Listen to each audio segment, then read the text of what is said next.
Muy buenos días, presidente de la Fundación Conchita Rábago, doctor Rábago. También muy buenos días, doctor Joaquín Sastre, presidente del Comité Ejecutivo de esta lección conmemorativa. También un saludo muy especial al profesor Juan Luis Arzuaga. Muy buenos días, señoras y señores. Es un verdadero honor, y no es una palabra vacía, es un verdadero honor tener la oportunidad de inaugurar esta lección conmemorativa como directora del Instituto de Salud Carlos III. Como saben ustedes, la misión de nuestro organismo público de investigación es muy clara. Trabajamos cada día para proteger la salud de todos los ciudadanos y luchar contra las enfermedades a través de una herramienta poderosísima, a través de la ciencia y a través de la generación de conocimiento. La ciencia en su concepto más ambicioso, en su concepto más amplio, una ciencia que no atiende a clasificaciones cortoplacistas, y esa visión, la ciencia que genera salud, es también la que vamos a poder aprender o poder conocer aún más en esta lección conmemorativa. Como ustedes posiblemente también saben, el profesor Juan Luis Arzuaga, además de ser catedrático de paleontología, dirige el Centro Mixto entre la Unidad Complutense de Madrid y el Instituto de Salud Carlos III, y trabaja cada día aquí en nuestro campus, en el Instituto de Salud Carlos III, lo cual constituye un verdadero orgullo para esta casa. Y es algo que no es casual, es algo que está vinculado también a nuestra propia misión, porque aunque pudiera parecer que son disciplinas muy separadas, como vamos a tener la oportunidad también de ver a lo largo de su presentación, la medicina, la salud y la historia de la evolución de la humanidad es algo que tiene un vínculo evidente. Por tanto, solo me queda de nuevo dar la enhorabuena por toda su trayectoria, por su dedicación a la ciencia y más allá de la ciencia, porque hay personas como el profesor Arzuaga que son actores claves que contribuyen también a la evolución de nuestra sociedad. Evolución, en este caso, permítanme la licencia entendida como progreso, progreso social, progreso cultural y progreso científico. Y sin más, doy por inaugurada solemnemente, como merece, esta lección conmemorativa Jiménez Díaz. Muchísimas gracias. Muchísimas gracias, doctora Lloti, nuevamente por estar con nosotros, como ha estado también en el simposio. Y doy la palabra al doctor Gregorio de Rábago, que nos hará una introducción de lo que es la Fundación Conchita Rábago y nos presentará y hará el laudatio del profesor Juan Luis Arzuaga. Muchas gracias, Joaquín. Bueno, en primer lugar agradecer a todos los que me están escuchando desde el otro lado de las cámaras, en sus ordenadores, su asistencia. Creo que vamos a disfrutar de una charla muy interesante, pero antes me gustaría explicar un poco qué es la Fundación Conchita Rábago y Jiménez Díaz y cuáles son sus fines, cuál es un poco su historia.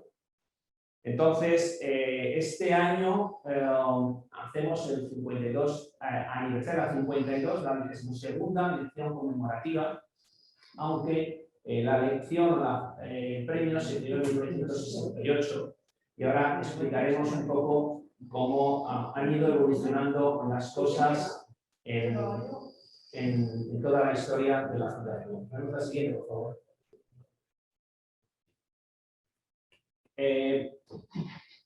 Hace 52 años, en el año 68, a la muerte en el año 67 del profesor Jiménez Díaz, en este momento su mujer, Conchita de Rábago, decide que hay que crear un premio para homenajear la memoria de don Carlos. Me pone la siguiente, por favor. y se reúne con un grupo de científicos, compañeros del profesor Jiménez Díaz, amigos de él y amigos de Conchita Rábago, y deciden crear un galardón. Conchita fue una persona que acompañó en todo momento a don Carlos, fue el alma mater de don Carlos, y eso permitió conocer y perfectamente entender cuál era el deseo y los principios de Jiménez Díaz, que como todos ustedes saben fue un referente nacional e internacional en el mundo de la medicina. Por este motivo, habla con 3 de sus estrechos colaboradores y amigos íntimos de don Carlos, Severo Ochoa, el profesor Sols y el profesor Santiago Grisolía, y junto con sus 3 sobrinos médicos, Mariano, Pedro y Gregorio, deciden crear un premio que permitiera mantener vivo el recuerdo de don Carlos. De esta manera, en el año 69, es decir, 2 años después de la muerte de don Carlos, se crea el premio Fundación Conchita Rábago de Jiménez Díaz. Desafortunadamente, Conchita falleció unos meses antes de que este premio tuviera lugar, pero su legado ha permanecido hasta nuestros días. El objetivo primordial era preservar la memoria y la obra de don Carlos Jiménez Díaz, y con esta idea se crea un premio que se va a otorgar a investigadores destacados por lo que han podido contribuir al mundo de la investigación o al mundo de la medicina. Así, también se intenta desde esta fundación fomentar la investigación y la formación biomédica mediante un programa que tenemos creado de becas médicas y científicas. Como he dicho antes, el primer galardonado en el año 69 fue el profesor Severo Ochoa, Premio Nobel de Medicina, y desde entonces la lista de galardonados ha ido creciendo a lo largo de todos estos años. La idea era buscar personas de prestigio internacional y nacional que se hubieran destacado en el mundo de la medicina o de la investigación biomédica, y el galardonado tenía que impartir una lección magistral en el marco de una jornada científica como hemos tenido hoy en día. Hoy tenemos la 22ª lección conmemorativa. Hemos perdido un año, el famoso año de la pandemia, en el que teníamos que haber celebrado la lección conmemorativa de hoy, pero desde entonces han recibido un montón de personas este homenaje, este premio, entre los que podemos destacar numerosos premios Nobel y príncipes de Asturias. Ha habido más de 200 ponentes que han participado en estas jornadas, con más de 12.000 profesionales que han asistido y participado en estos actos. Aquí pueden ver el galardón y los premios que hemos tenido, también en el folleto que tenemos y que emitimos todos los años, en el que podrán ver los galardonados y podrán apreciar la intensidad y el valor científico de todos estos premiados. Simplemente destacar que los 2 últimos, en el 2018, fue Juan Carlos Espizúa y posteriormente la doctora Priori, que impartieron en el 2018 y 2019, habiendo dejado un hueco en el 2020 y retomándolo este año, en el 2021. La lección conmemorativa es uno de los premios científicos en nuestro país con más prestigio, y eso se debe a que contamos con un comité científico de expertos nacionales e internacionales que se reúnen de forma periódica para seleccionar a los mejores candidatos y posteriormente elegir el galardonado.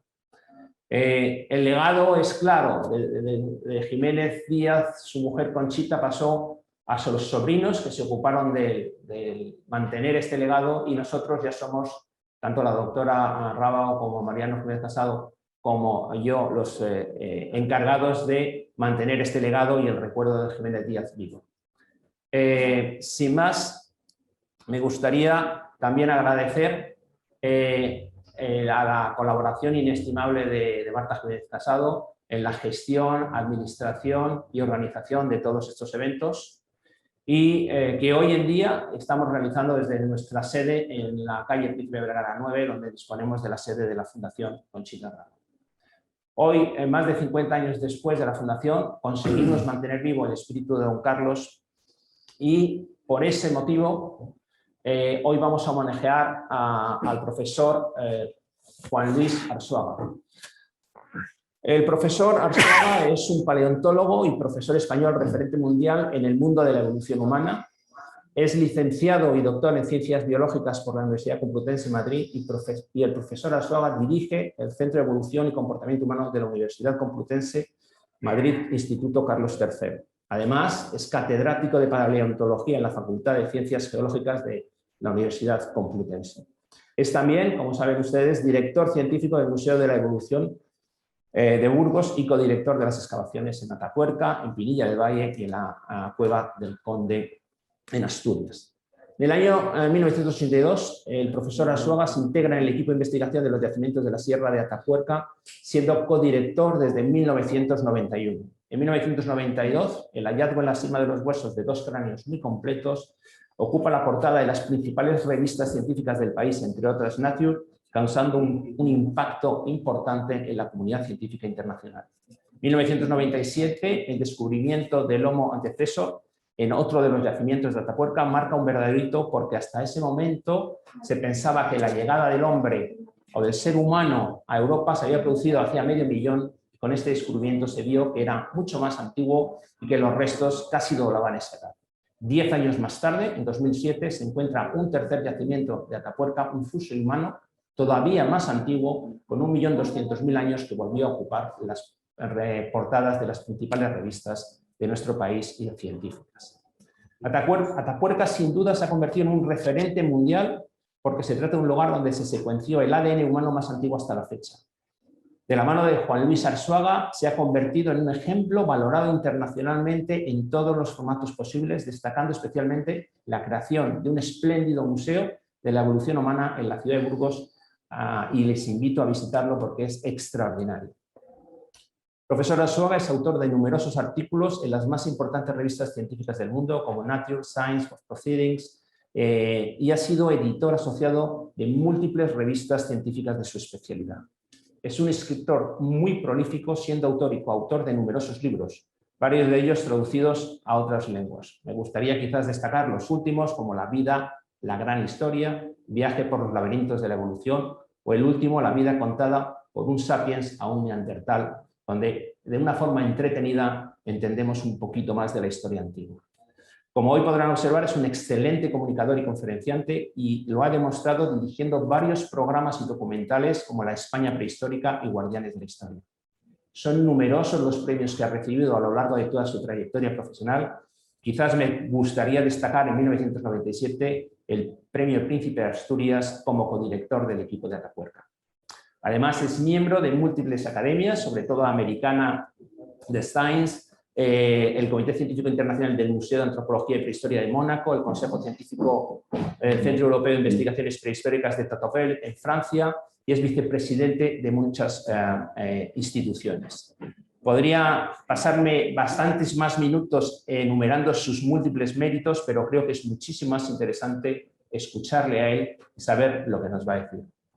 Juan Luis, es un honor y un privilegio para nosotros que impartas la 52ª lección conmemorativa. Muchísimas gracias y bienvenido a la Fundación Conchita. Gracias, Gregorio. Y pues cedo la palabra al profesor Juan Luis Arzuaga para que dicte esta lección conmemorativa Jiménez Díaz. Adelante.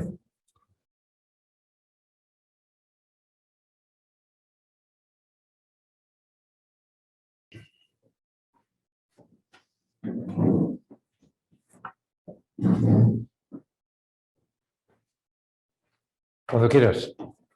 Pues muy bien. Pues muchas gracias. Para empezar, agradecimiento por esta lección conmemorativa, por la oportunidad de pronunciarla.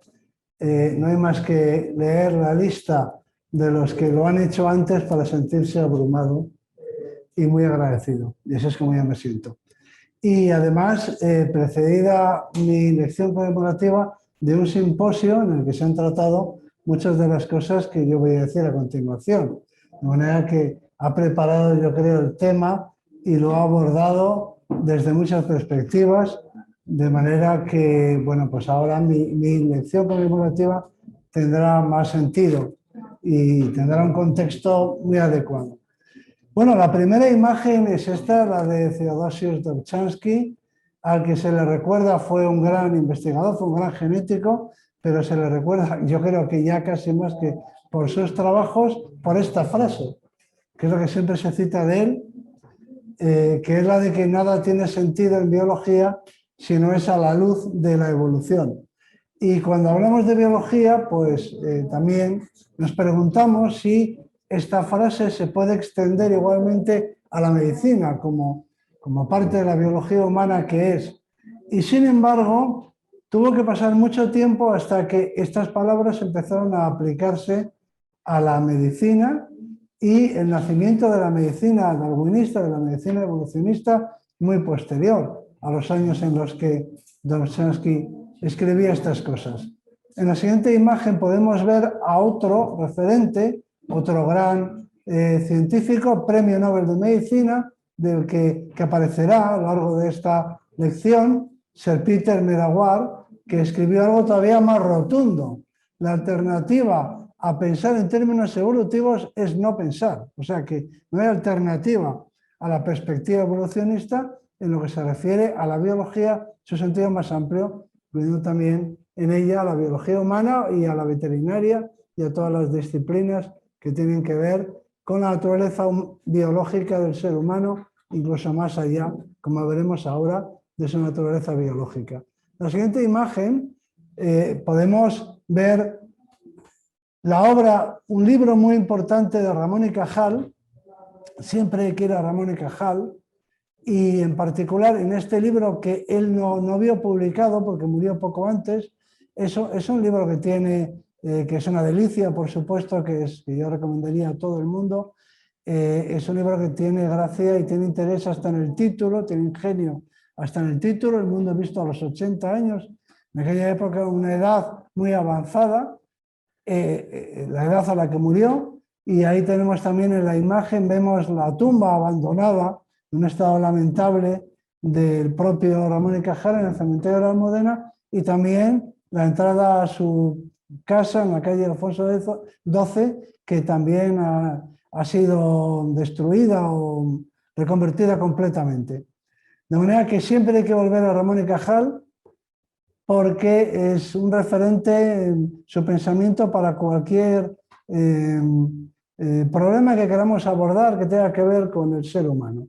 Ramón y Cajal hace observaciones muy atinadas acerca de la enfermedad y de la vejez y de la muerte. Recoge entre sus lecturas y comentarios la obra de un científico alemán muy importante que fue el primero que formuló una teoría del envejecimiento. Este señor se llamaba August Weismann, seguidor de Darwin, por supuesto, que en el año 1891 planteó las primeras hipótesis acerca del envejecimiento y la muerte, en consecuencia, a partir de su descubrimiento de que había dos tipos de células en los organismos pluricelulares, las células que forman el cuerpo, el soma, y que son perecederas, el cuerpo es perecedero, y después de la vida queda un cadáver, donde se produce la muerte. Solamente los organismos pluricelulares mueren como tales, porque son los únicos que producen un cadáver o que dejan un cadáver detrás de ellos. Y la línea germinal, que es la línea que se perpetúa en el tiempo, la transmisión de los genes, que decimos ahora. Y formuló algunas de las preguntas o de las consideraciones, de las reflexiones que luego se han utilizado en los debates a lo largo del tiempo. Por ejemplo, dijo que la muerte estaba programada, era partidario de que había una programación de la muerte, un tema que consideraremos a continuación. También consideró que la muerte era necesaria o era buena para las especies porque eliminaba a los individuos viejos, a los individuos caducos. A eso, claro, añadió una causa para la muerte, porque no era suficiente con decir que era necesaria la muerte de los individuos mayores para que las especies prosperaran, sino que había que aportar un mecanismo, y encontró o atisbó como causa de muerte una que luego también se ha discutido, que es la limitación en el número de divisiones que una célula del cuerpo puede llevar a cabo. Es decir, lo que hoy en día se conoce como envejecimiento o senescencia celular. Pero más adelante Weizmann formuló nuevas ideas, entre ellas algunas que relacionaban la inversión de recursos en reproducción frente a la prolongación de la vida. Quisiera mostrar a otro de los autores que reflexionaron en torno a la cuestión de la vejez y de la muerte que cita Ramón y Cajal en su El mundo visto a los 80 años, memoria de un arteriosclerótico, que es el doctor Voronov. Este médico ruso se hizo célebre en aquellos años, los años en los que vivía Ramón y Cajal, porque proponía un método antienvejecimiento que se basaba ni más ni menos que en el trasplante testicular. Es decir, en trasplantar testículos o tejidos testiculares de monos a humanos. Porque llegó a esa conclusión porque a lo largo de la vida se pierde fertilidad, capacidad de engendrar hijos.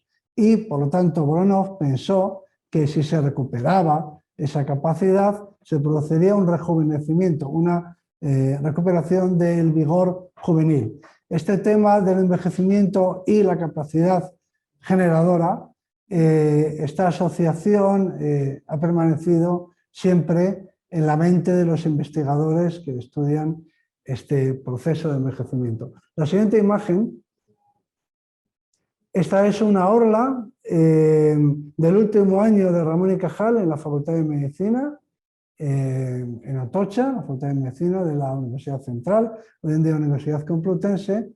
Es la orla de la generación del 17 al 24, que fue el último año que Ramón y Cajal fue profesor en la Universidad Central, el año en el que se jubiló. En esta orla está mi abuelo y por eso quería mostrarla. Tengo este vínculo personal con Ramón y Cajal y además en esos años el doctor Carlos Jiménez Díaz estaba todavía en la Facultad de Medicina. Los primeros años de mi abuelo coincidieron con los últimos. Así que mi abuelo y el doctor Jiménez Díaz seguramente se conocieron y se hablaron en el viejo edificio de la Facultad de Medicina de Atocha. La siguiente imagen, vemos un libro muy importante que se llama Biología Animal, que está escrito por dos científicos muy importantes en relación con estos temas que nos ocupan, que son dos grandes genios de la biología evolutiva, que son Haldane, uno de ellos, J.B.S. Haldane, y otro, Julian Huxley, que en el año 1927 publicaron un libro para escolares, pero un libro lleno de información, que se llama, un libro lleno de modernidad también, de biología evolutiva, de teoría de la evolución, y que se llama Biología Animal, que fue publicada en español solo 2 años después. Y me gusta recalcar este hecho porque tenemos la idea de que había un gran atraso en la ciencia en nuestro país en aquellos años anteriores a la guerra, y sin embargo podemos ver que algunas de las publicaciones importantes se tradujeron al español prácticamente inmediatamente después de que se publicaran en sus lenguas originales. En este libro se trata el tema de la evolución y se plantea esta metáfora. Dicen estos autores, Haldane y Huxley, que los barcos de la época de Nelson eran unos barcos que tenían unos cañones con muy poco alcance y el casco era de madera. Conforme los cañones fueron aumentando de los buques de guerra, fueron aumentando en su alcance, también se reforzaron los cascos de los buques de guerra, de forma que se pasó, decían ellos, de los buques como como el Victory, de la época de Nelson, a los acorazados de los años 20, sé que aparecen imágenes del Bismarck, que estaban blindados. Querían decir con esto que se produce siempre una coevolución entre las diferentes especies y una relación entre las diferentes adaptaciones. De manera que al progreso en la artillería le corresponde un progreso, un avance equivalente en el blindaje. Es una metáfora, una manera de explicar cómo funciona la evolución, siempre por competencia. Lo que más adelante un autor moderno ha llamado la carrera armamentística. La evolución, en resumidas cuentas, consiste en carreras armamentísticas entre los depredadores, sus presas y los parásitos, de los que nos solemos olvidar, y los patógenos. En la siguiente imagen podemos ver expresado ese concepto, esta idea, en esta imagen de una leona que acaba de cazar una cebra. Esta imagen la tomé yo, la cebra parecía estar en perfectas condiciones, pero eso no impidió que fuera cazada por la leona. Es decir, que no era un animal decrépito, sino un animal aparentemente sano, pero la leona le dio muerte. La leona, a su vez, tiene sobre su piel multitud de parásitos, de garrapatas, y expresa esa idea de que la perfección que observamos en el reino animal se debe a esa carrera armamentística que desde que existe la vida, hace más de 3.000 millones de años, se viene produciendo entre unas especies y otras en sus interacciones ecológicas. Aquí tenemos al depredador, la presa y los parásitos, de los que nos hemos olvidado en el primer mundo, en las épocas modernas, pero que han sido una fuerza muy importante de selección, y los patógenos que pues están más presentes que nunca en nuestros días y que, a los que en esta carrera armamentística responden los organismos con sus sistemas inmunitarios. Es decir, que todo se explica por esta carrera armamentística, por esta competición ecológica entre las diferentes especies. La siguiente imagen, en esa, por supuesto, hay algunas causas que también influyen, como son causas de muerte, además de las antes mencionadas, además de esa presión de parasitismo, presión de depredación, los patógenos, las enfermedades infecciosas y otras causas de muerte. Todas ellas son causas de muerte extrínsecas, externas, como son, sin ir más lejos, la violencia intraespecífica, no solo hay violencia extraespecífica o interespecífica, sino que hay violencia intraespecífica, y aquí Stanley Kubrick, en 3 de sus películas de 2001, Chaqueta Mecánica, La Naranja Mecánica, abordaba estas cuestiones. Pero, sin ir más lejos, en la Sierra de Atapuerca, en uno de los yacimientos, la Grandolina, tenemos un episodio, un acontecimiento que ha quedado registrado de canibalismo, de muerte seguida de consumo humano, es decir, de agresión, de violencia y posterior consumo hace 800-900.000 años. El episodio a esa escala más antiguo conocido. La siguiente imagen, vemos un libro que es fundamental para la medicina evolucionista o la medicina darwinista, porque es el libro fundacional. Es este de ¿Por qué enfermamos?, publicado en 1994, que es el libro con el que nace lo que hoy en día se conoce como medicina darwinista. Sus autores son un médico, Randolph Ness, y un biólogo evolucionista del que hablaremos más adelante, llamado George Williams. Y a partir de este libro pues se discuten todas las teorías, todos los aportes de la biología evolucionista a la comprensión, primero, a la prevención luego, o a la cura, en su caso, de las enfermedades que aquejan a los seres humanos. En la siguiente imagen podemos ver una de las causas de enfermedad e incluso de muerte, que es la inadaptación, es decir, el conflicto entre nuestras adaptaciones paleolíticas, las adaptaciones ancestrales, y el estilo de vida que llevamos en la actualidad. Y cuando hablo de la actualidad me refiero desde el Neolítico, es decir, desde que se produjo una revolución económica que cambió nuestra alimentación, que pasó de ser extraída, es decir, de ser una economía extractiva, a la producción del alimento. Eso supuso la transformación, para empezar, del medio, con su transformación en campos de cultivo y pastos, pero también sometió a los seres humanos a situaciones y condiciones para las que no estaban adaptados y sus genes no habían sido seleccionados. En la siguiente imagen podemos ver casos como este. ver mal de cerca a partir de ciertas edades la presbicia, la dificultad para enfocar objetos cercanos, se encuentra en los chimpancés, igual que entre nosotros. Es decir, que podríamos considerar que no responde a un conflicto entre nuestras adaptaciones, es un síntoma de envejecimiento, pero no refleja un conflicto entre nuestras adaptaciones o nuestros genomas y las condiciones de vida actuales, porque, como se puede ver en esta publicación reciente, existe presbicia también en los chimpancés y además más o menos paralela a la humana. La siguiente imagen, lo que sí que es propio de la humanidad reciente es la miopía, pongamos por caso. La miopía que tiene una enorme prevalencia y que consiste en la capacidad para enfocar. Obviamente sería incompatible con un estilo de vida paleolítico y tiene que ver con nuestros hábitos de lectura, nuestros hábitos de enseñanza, en fin, la escolarización y nuestros hábitos, nuestro estilo de vida, en resumidas cuentas, durante la infancia. Este ejemplo es relevante porque cuando hablamos de hábitos de vida, por lo general estamos pensando en los adultos.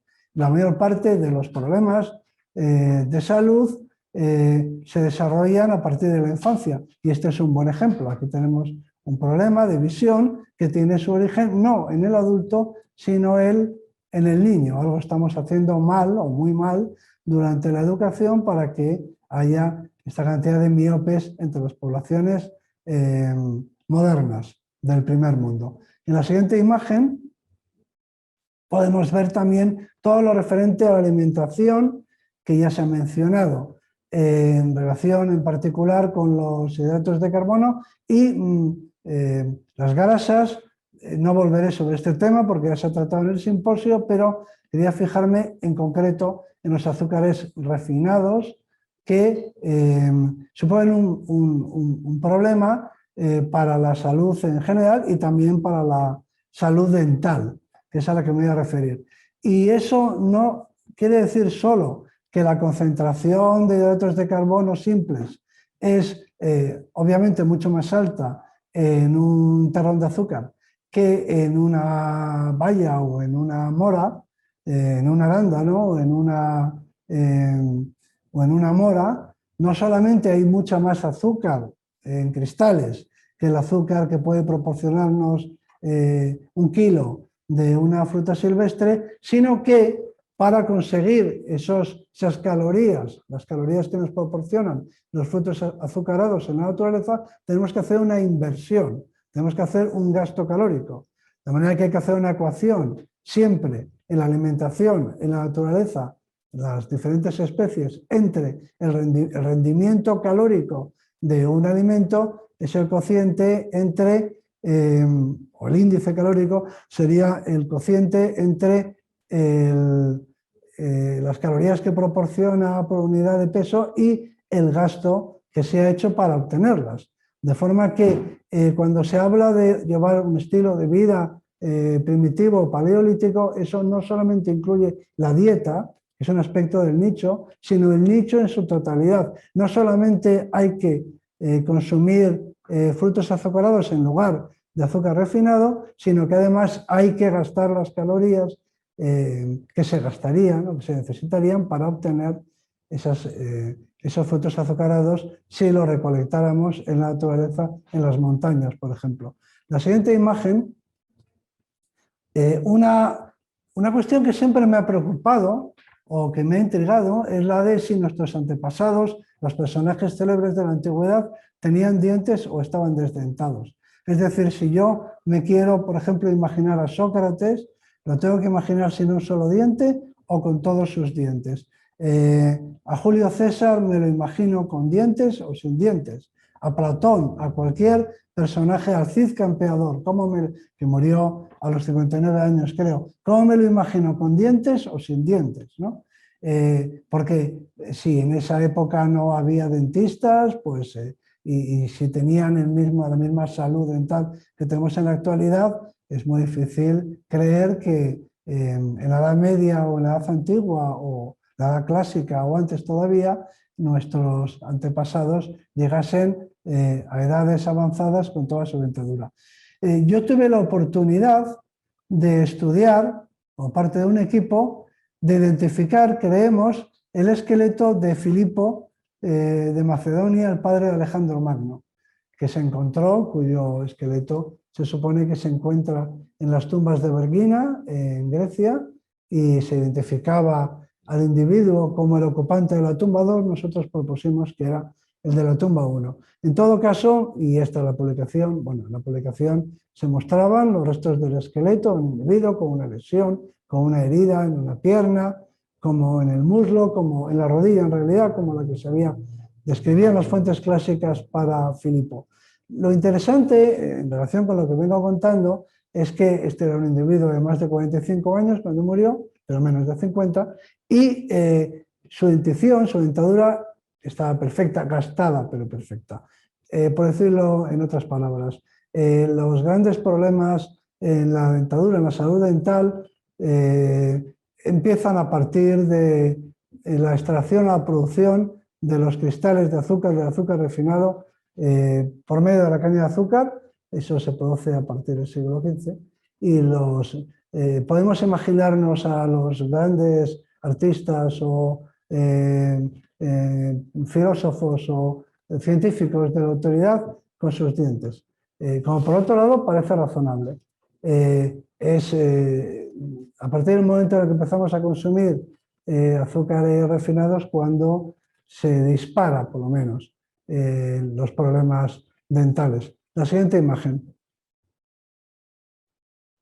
Bueno, el neolítico y la producción de alimentos no solamente trajo cambios en la alimentación que afectaron a la salud dental, sino en las posturas en las que se trabajaba.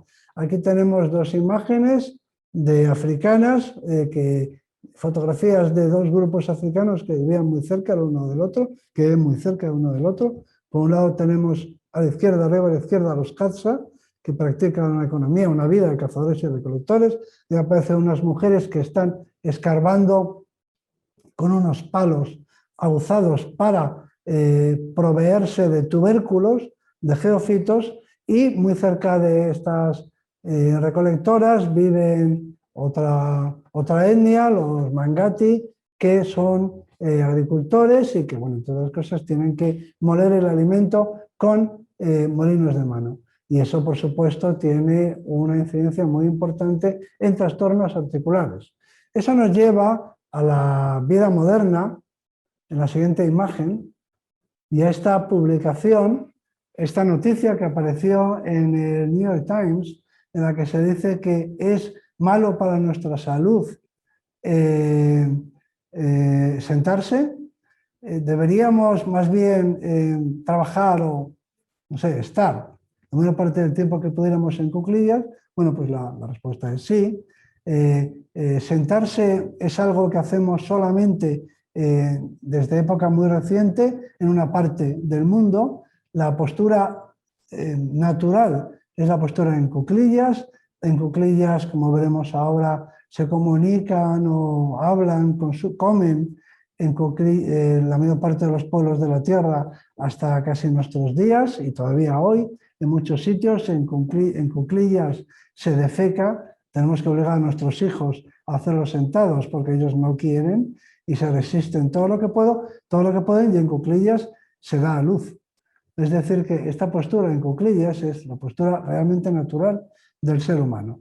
Y el estar sentado seguramente tiene unas consecuencias para nuestra salud muy importantes. En la siguiente imagen podemos ver una publicación, que es a la que hace referencia este artículo en el New York Times, una publicación que se refiere a estos cazadores y recolectores, los Hadza del lago Yase, en Tanzania, a los que me he referido antes, que tuvimos la oportunidad de conocer hace ya bastantes años, de tratar y de alguna forma de observar, ¿no? Aquí los tenemos, un grupo de niños y varones. En la siguiente imagen tenemos a unos cazadores que están en cuclillas, en esta postura, precisamente, y en la siguiente imagen tenemos un grupo de mujeres que están sentadas en el suelo. Ninguno utiliza, por supuesto, sillas, son nómadas y no transportan sillas y se sientan normalmente en el suelo, pueden sentarse encima de un tronco, pero mucho tiempo, cuando conversan, por ejemplo, lo pasan en cuclillas. Esta mujer que aparece a la derecha es una abuela que se llamaba Dede, tenía 70 años y que murió al poco, pero pueden ver que tiene su dentadura perfecta y la mujer que tiene a su derecha es su hija y está con sus nietos. La siguiente imagen me estaba refiriendo a este artículo publicado recientemente en la revista Penas, en la que se estudian los hábitos de descanso entre los cazadores y recolectores. Se puede ver que prácticamente no utilizan nada parecido a una silla, es la columna más baja, pueden sentarse en el suelo si van a estar mucho tiempo sentados, o pueden ponerse de rodillas, o pueden estar en cuclillas asistidas a veces, apoyados con un brazo en algo, en un soporte, o directamente cuclillas sin apoyo. Y por supuesto también sentados en el suelo. La siguiente imagen podemos ver la actividad muscular en todas estas posturas y se puede apreciar que de una serie de músculos, y se puede el sóleo, el vasto, en fin, que es uno de los músculos del cuádriceps, y se puede ver que en estas posturas de descanso, que no son la silla o su equivalente, es decir, que no son sentado sobre algo parecido a una silla, los músculos están en tensión. Es decir, que los músculos no están relajados, sino que están actuando, están trabajando. Es decir, que los hatha practican lo que se ha definido como descanso activo. Su descanso es un descanso con tono muscular, es decir, con esfuerzo muscular.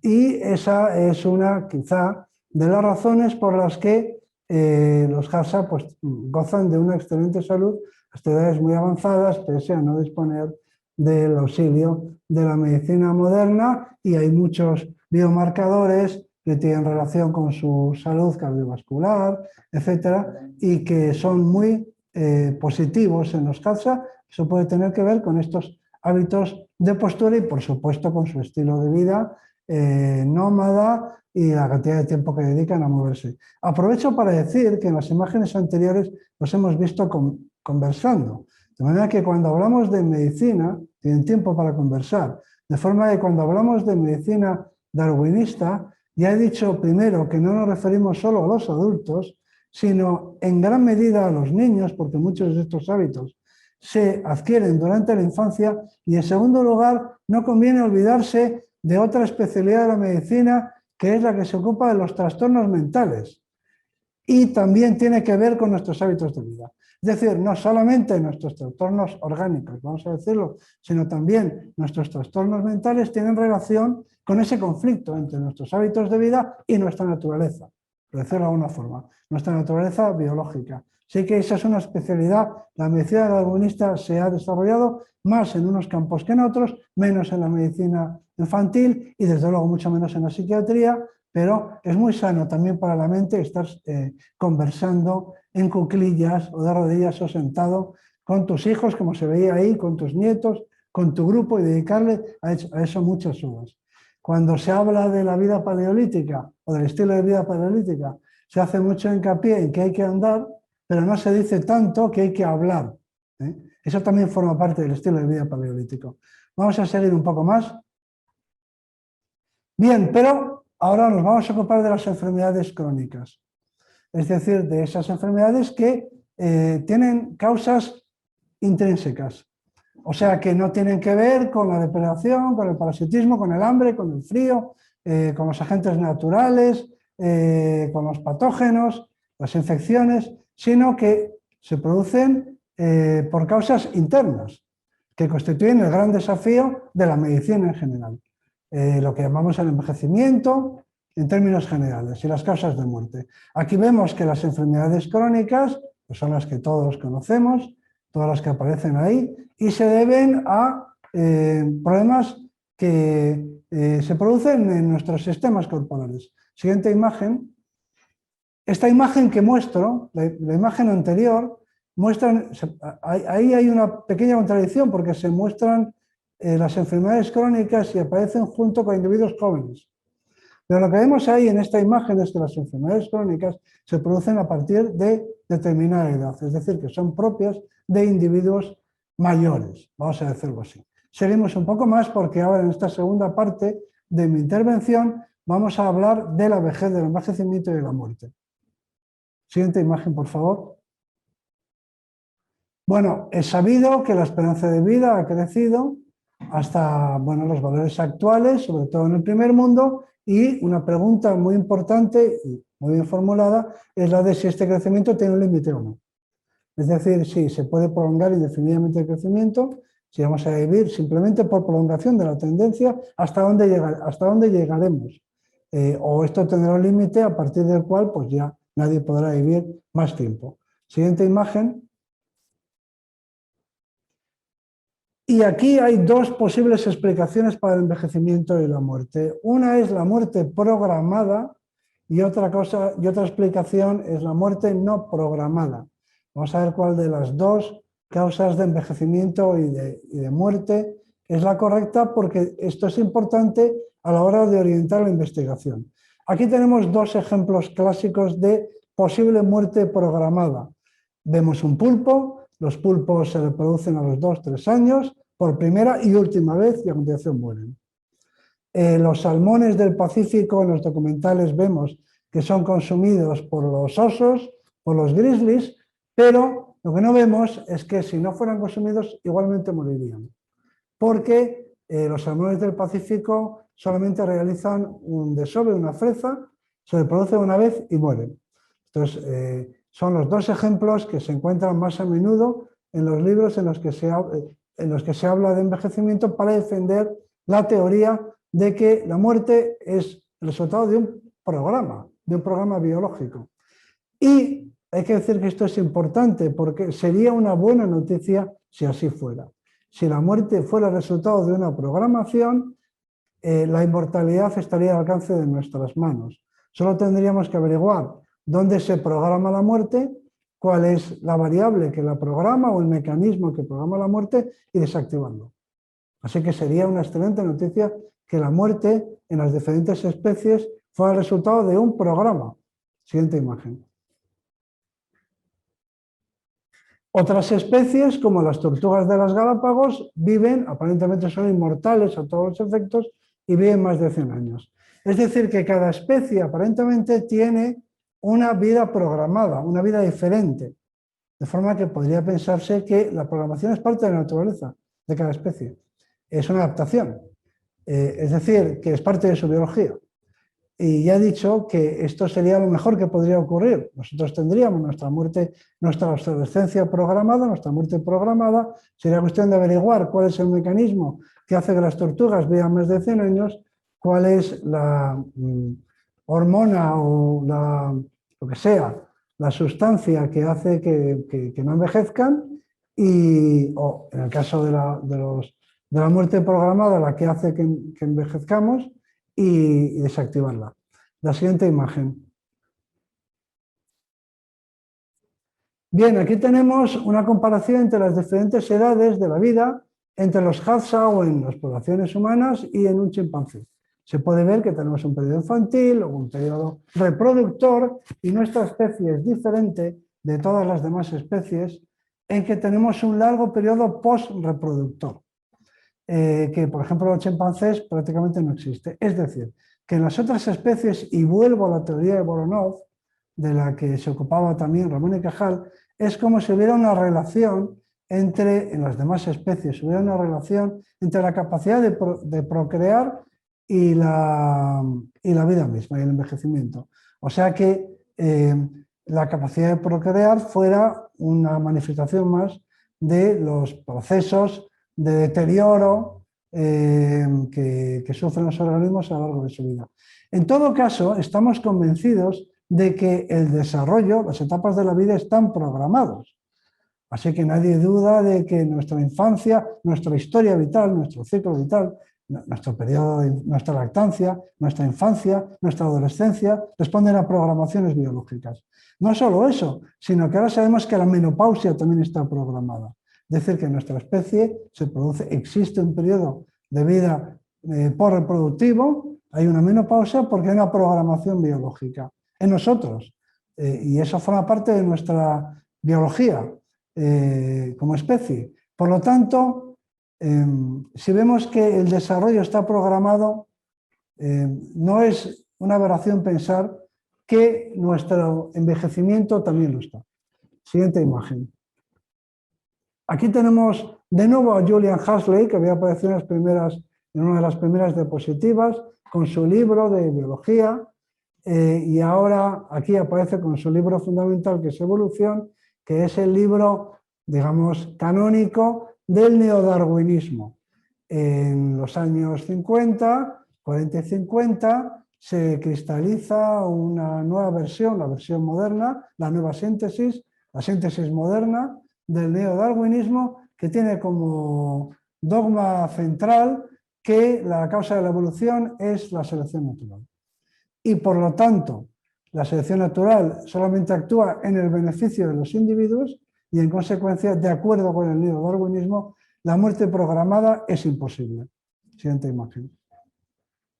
Entonces, ¿cómo se explica que se produzca el envejecimiento y la muerte si no se debe a una programación? Porque el neodarwinismo excluye la posibilidad de que los individuos mueran para beneficio, como decía Weismann, de la especie o de la población o de la familia o del grupo. Si la selección natural es la única causa que explica la evolución y nunca perjudica a los individuos, ¿cómo es posible que exista el envejecimiento? Pues aquí aparece Sir Peter Medawar, que es un inmunólogo, premio Nobel y padre de los trasplantes y una de las mentes más grandes que ha habido en el siglo XX.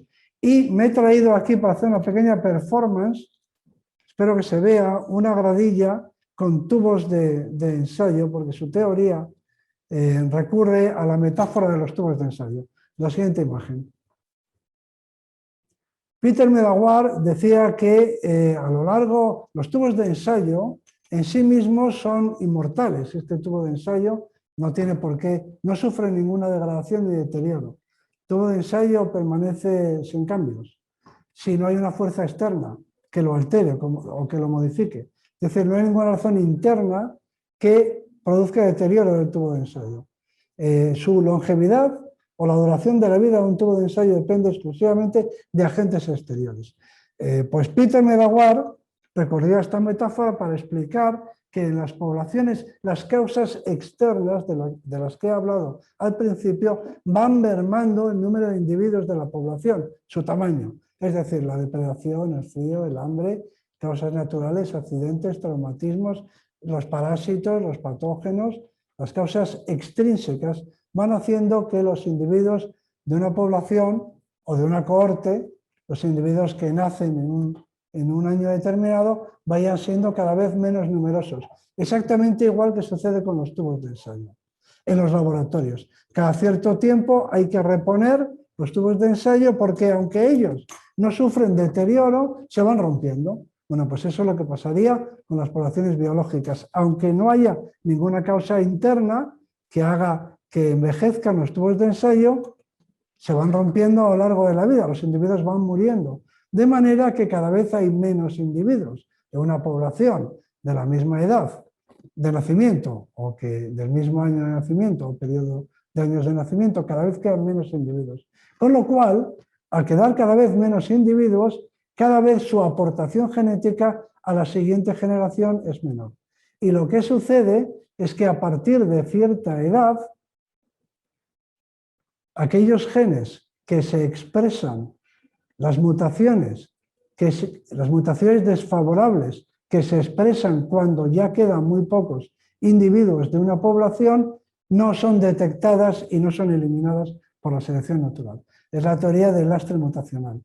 Lo que sucede es que a partir de una edad a la que ningún individuo de una población, por causas externas, o muy pocos, llegaría con vida, se expresan mutaciones que producen deterioro, que es a lo que llamamos envejecimiento. Siguiente. Por lo tanto, el envejecimiento es simplemente la acumulación de deterioro producido por la expresión de genes que se expresan a edades a las que no debería quedar nadie vivo. Y citaba como ejemplo esta enfermedad que se conoce como enfermedad de Huntington o Corea de Huntington. Él lo menciona porque esta es una enfermedad que se conocía en su época, es una enfermedad genética que se debe a un alelo dominante, y que a él le producía perplejidad a Peter Medawar, porque es una enfermedad que se manifiesta a partir de los 35 o 40 años. Y a él le sorprendía que la selección natural no hubiera eliminado esta enfermedad o no lo hubiera retrasado a edades más avanzadas a las que pues pocos individuos llegan con vida. Y comenta en su artículo, Medawar, que la solución le vino por un comentario de Haldane, que también apareció al principio, como autor de un libro con Huxley. Haldane le dijo que en la prehistoria la gente vivía muchos menos años que hoy en día. Y esa fue la iluminación que a Peter Medawar le hizo concebir esta teoría del envejecimiento. Efectivamente, los genes responsables de los alelos, responsables de las mutaciones responsables de esta enfermedad, se transmiten de una generación a otra, porque estos genes se expresan a edades avanzadas de la vida para los estándares paleolíticos, y para cuando se manifiestan estos genes ya han sido traspasados a los hijos e incluso a los nietos. Sigamos más adelante. En otras palabras, en la naturaleza no hay viejos, no hay enfermedades crónicas, porque nadie llega a la edad, nadie llega a viejo, para entendernos. O sea que por las causas extrínsecas nadie llega a una edad en la que se puedan expresar los alelos responsables de las enfermedades crónicas. Siguiente diapositiva. Bueno, y aquí tenemos dos pirámides demográficas de dos pueblos de cazadores y recolectores, los Hadza a la izquierda, a la derecha los H del Paraguay, que vemos que tiene unas pirámides demográficas que se corresponden más o menos, y unas curvas de mortalidad que se corresponden más o menos con las de nuestros antepasados de la época de Altamira. La longitud, la longevidad, la duración de la vida, pues no sobrepasa los 70 años. En resumidas cuentas, lo que hoy en día ya la mayor parte de las enfermedades crónicas se producen a edad, no han sido eliminadas por la selección natural porque no han sido detectadas por la selección natural, y no lo han sido porque se expresan a edades a las que muy pocos individuos llegan con vida. La siguiente imagen. Vamos a hacer un repaso por la evolución humana muy breve. Nuestros primeros antepasados, los australopitecos, tenían longevidades similares a las de los chimpancés. Seguimos. Como se puede ver también aquí en estos australopitecos que empezaron ya a comer carne. Siguiente diapositiva. La evolución continúa, aparece el Homo erectus, cerebros más grandes y también vidas más prolongadas. Hay una asociación entre el tamaño del cerebro y el ciclo o la historia vital. Siguiente imagen. Aquí tenemos los cráneos de la sema de Atapuerca, de la sema de los huesos de Atapuerca, la mayor colección de fósiles humanos de la historia, donde podemos estudiar, siguiente imagen, el tamaño del cerebro en muchos individuos, como se puede ver aquí, y nos encontramos con cerebros más grandes que en el Homo erectus, aunque menores a los nuestros. Suponemos que hay una asociación, no una relación causa-efecto, sino una asociación entre el tamaño del cerebro, la duración de los procesos de crecimiento, también de la longevidad, la historia vital, y en consecuencia pues también un retraso en la edad de muerte. La siguiente imagen. En resumidas cuentas, la evolución humana es, en lo que se refiere a la longevidad, es la evolución entre la curva de los chimpancés que vemos ahí y la curva que vemos abajo de los cazadores y recolectores. Es decir, que en nuestra especie se ha retrasado la edad de muerte, pero la forma en U es la misma. Siguiente imagen. Para terminar, aparece una nueva teoría, que es la teoría de George Williams, que aparece aquí, que también os había mencionado antes. Siguiente imagen, que en parte contradice a la teoría de Peter Medawar. Se refiere a ella y dice: yo creo que esta teoría, la de Peter Medawar, es incorrecta. Y es incorrecta porque confunde senescencia con estado senil. Mientras que el estado senil se alcanza a edades avanzadas, y nadie diría que una persona de 30 años está en estado senil, sin embargo, existe senescencia, ahora veremos cómo se define, durante esa década de los 30. Es decir, que la senescencia empezaría pues muy pronto. Siguiente imagen.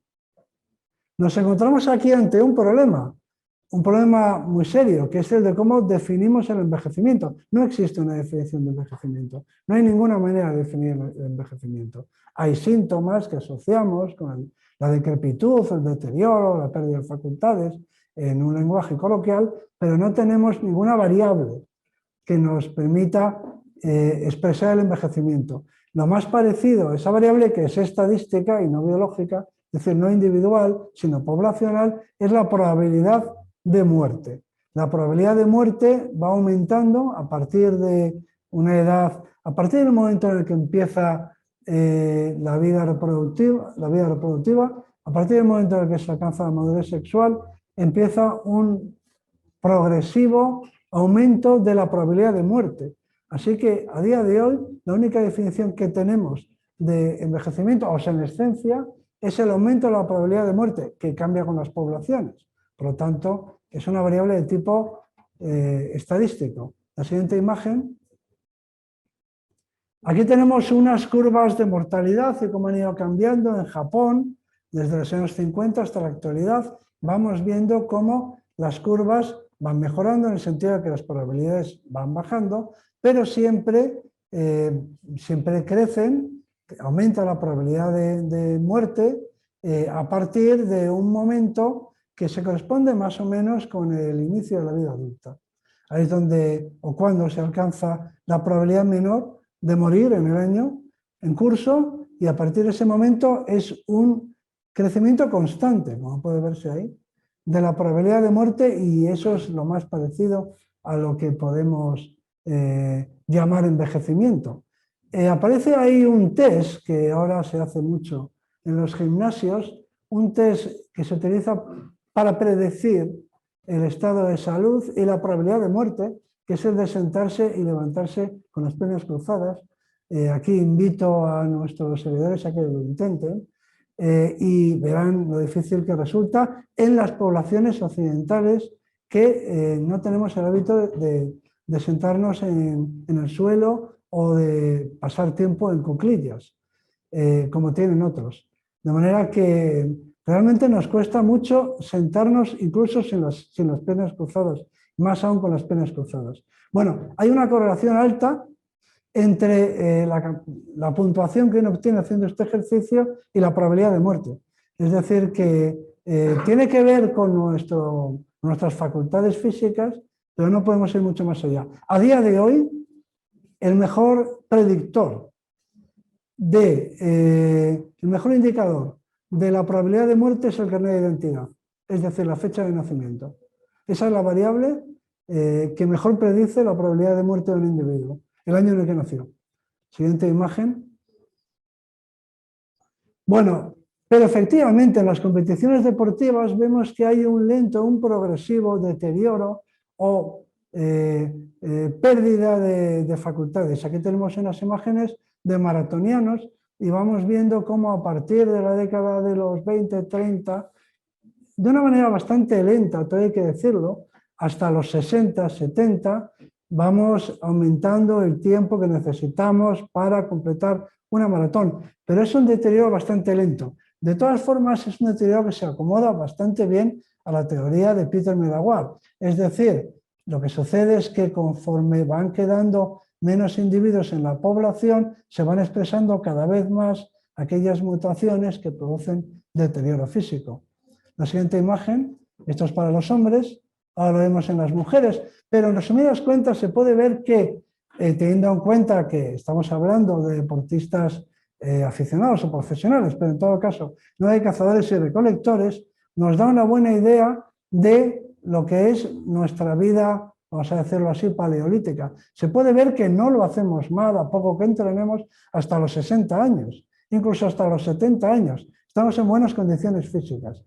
Empieza realmente a perderse facultades a partir de los 70 años, más o menos coincidiendo con lo que sería la longevidad de la vida. Es decir, todo esto se corresponde muy bien con la idea de que la selección natural ha eliminado, ha borrado o ha pospuesto la expresión de aquellos genes, aquellas mutaciones deletéreas hacia edades a las que, en condiciones naturales, por causas no intrínsecas, sino externas, extrínsecas, la mayor parte de los individuos habría muerto. La siguiente imagen.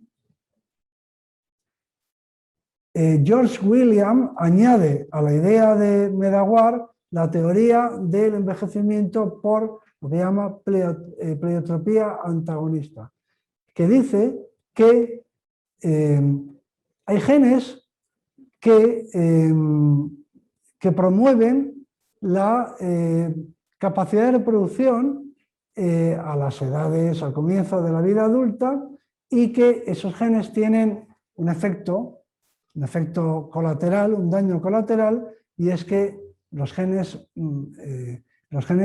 producen diferentes efectos en diferentes momentos de la vida, y eso se llama pleiotropía. Y hay genes que producen efectos favorables en las primeras edades de la vida adulta, pero que tienen consecuencias desfavorables a partir de cierta edad. Precisamente a partir de esa edad a la que no debería quedar nadie con vida. Siguiente imagen. Esta es una publicación muy reciente, casi es la última que voy a poner, en la que se habla de dos mutaciones en dos alelos que producen cáncer de ovario y cáncer de mama, pero que se ha observado que las portadoras de esas mutaciones tienen una fertilidad mayor en los primeros años de la vida o durante su vida fértil. Es decir, este sería un ejemplo de pleiotropismo, de antagonismo pleiotrópico, es decir, un gen que produce un beneficio en la reproducción en las primeras edades de la vida adulta, pero que tiene un efecto desfavorable en edades tardías, como pueden ser estos cánceres a los que me he referido. Entonces, lo que habría hecho la selección natural habría sido retrasar todo lo posible, llegar a un compromiso. En evolución todos son compromisos entre aumentar la fertilidad en los primeros años de la vida fértil, es decir, la capacidad de reproducirse, y retrasar en la medida de lo posible la expresión de los rasgos perjudiciales. Ese compromiso es lo que llamamos envejecimiento. A partir de cierta edad es inevitable que se expresen esos genes que han sido favorables para la reproducción en los primeros años. La siguiente imagen. Y aquí, y esta es la consecuencia que debemos sacar, esto sería una mala noticia porque de acuerdo con la teoría de George Williams no hay nada que hacer respecto a la prolongación de la vida.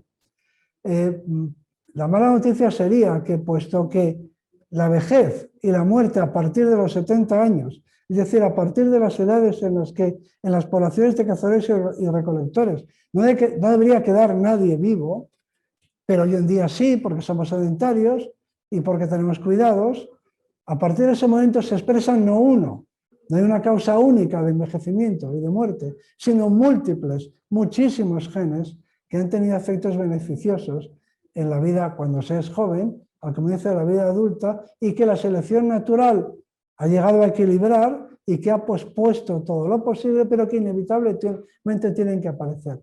Es decir, que no hay una única causa de envejecimiento, que nunca se encontrará esa hormona que buscaba Voronov, o esa molécula, la que sea, o ese mecanismo, da igual, que evite el envejecimiento celular, nunca, o esos telómeros, no, porque el envejecimiento es el resultado de muchos genes que tienen efectos pleiotrópicos, y habría que ir inactivando uno detrás de otro toda esa pléyade de genes. En otras palabras, las enfermedades crónicas aparecen todas a la vez, y eso no se debe a que tengan una causa común. Es decir, no se debe a que haya un único factor de envejecimiento, sino que aparecen todas a la vez porque precisamente se deben a múltiples causas que todas ellas han sido postergadas, sus efectos desfavorables, por la evolución, por la selección natural a lo largo del tiempo. para terminar, un rayo de esperanza.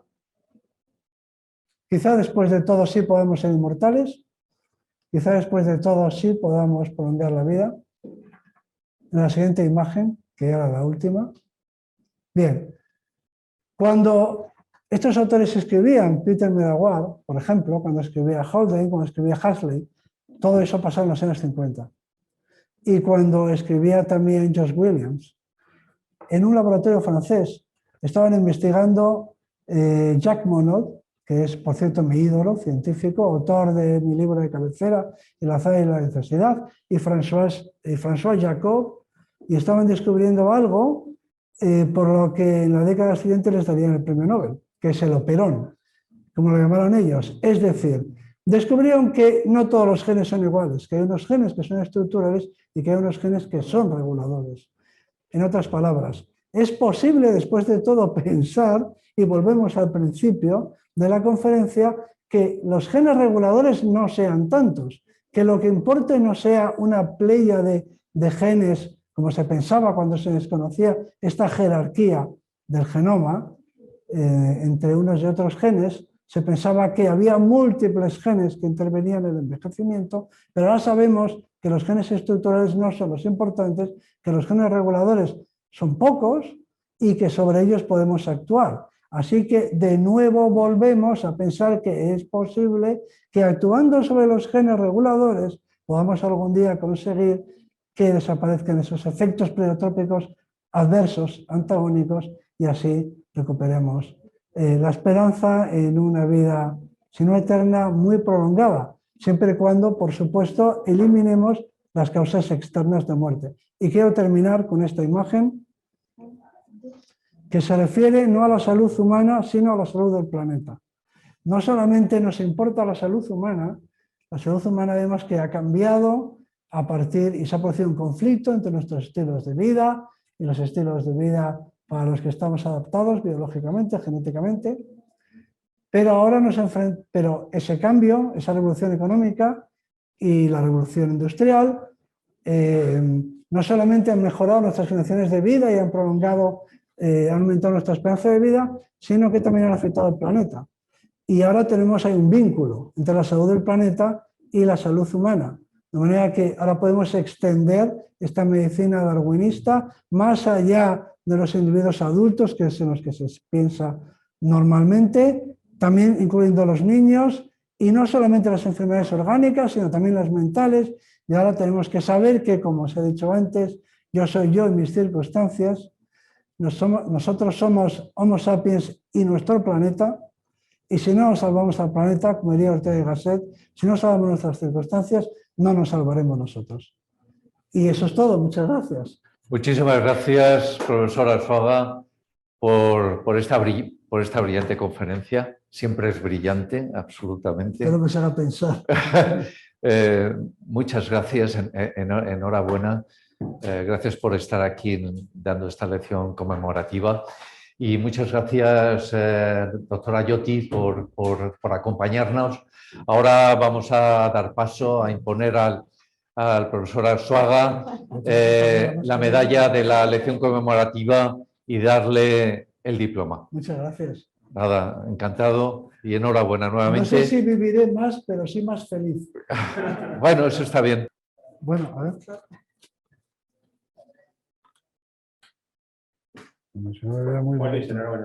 Muchas gracias a vosotros por acordaros de mí en la medicina evolucionista. Gracias. Y a todos los que habéis estado ahí siguiendo el simposio, que ha sido muy interesante, y bueno, en mi conferencia también. Y espero que esto dé ocasión a hablar más de este tema, porque es un tema muy bonito, muy interesante, de interés social.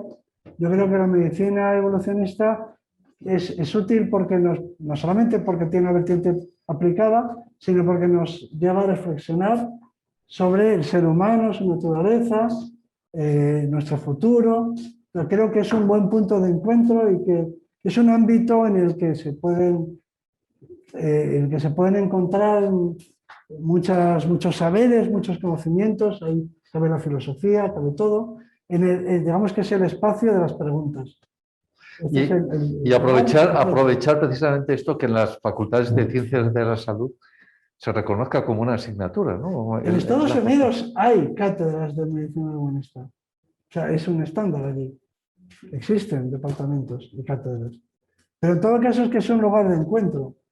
En las facultades de medicina siempre hubo esos lugares de encuentro, porque siempre tuvo una vertiente humanista, la medicina. De manera que en realidad se trata de adaptarse a los nuevos tiempos. El espacio siempre hubo, de la relación entre la medicina y la cultura y la sociedad, siempre existió. Bueno, pues este es un nuevo enfoque, pero que se añade al que siempre hubo. La medicina es humanidades, ¿no? Entonces, esto es una parte de ello, pero además nos sirve para conectarnos con el planeta, cuando hablamos de estilo de vida, bueno, pues con los desafíos económicos, con muchas cosas. Hay muchos ingredientes en este debate y yo creo que es el punto de encuentro de muchas disciplinas científicas y humanas, humanistas. Muchísimas gracias. Muchas gracias, Luis. A vosotros. Ha sido un placer para nosotros. Y bueno, damos por terminado el acto de la lección conmemorativa en su 52 aniversario. Gracias, doctora Giotti, por acompañarnos y dedicarnos también su tiempo, que supongo que será oro y precioso. Muy amable. Muchas gracias. Muchas gracias a todos.